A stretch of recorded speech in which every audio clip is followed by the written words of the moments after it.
Ahojte, v dnešnom videu vám ukážem, ako si urobiť zipsové slúchadká a vďaka tomu sa zbaviť starostí so zamotanými slúchadkami.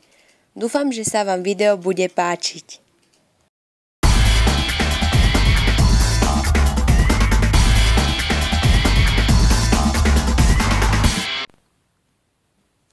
Budeme potrebovať zips, nožničky, sponku, nitky a ihlu a samozrejme slúchadká.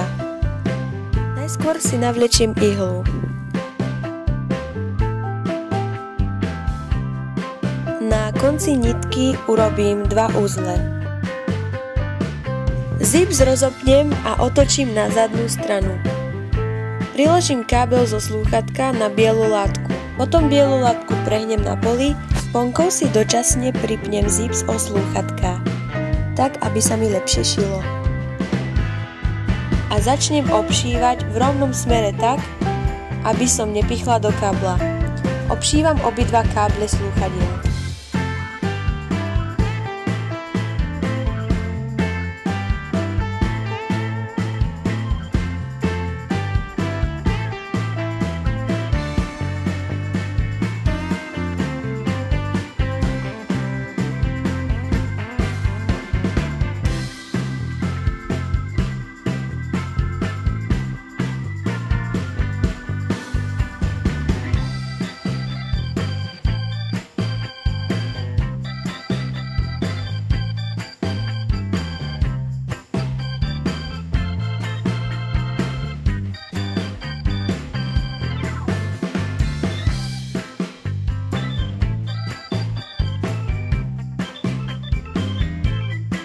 Nakoniec urobím uzol a nitky, ktoré odstávajú, odstrihnem. A zipsové slúchadká sú hotové.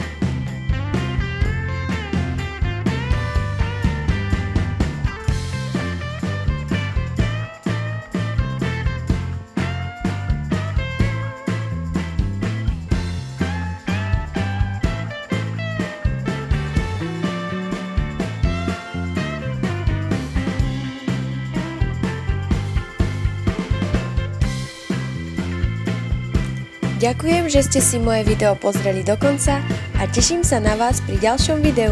Ahojte!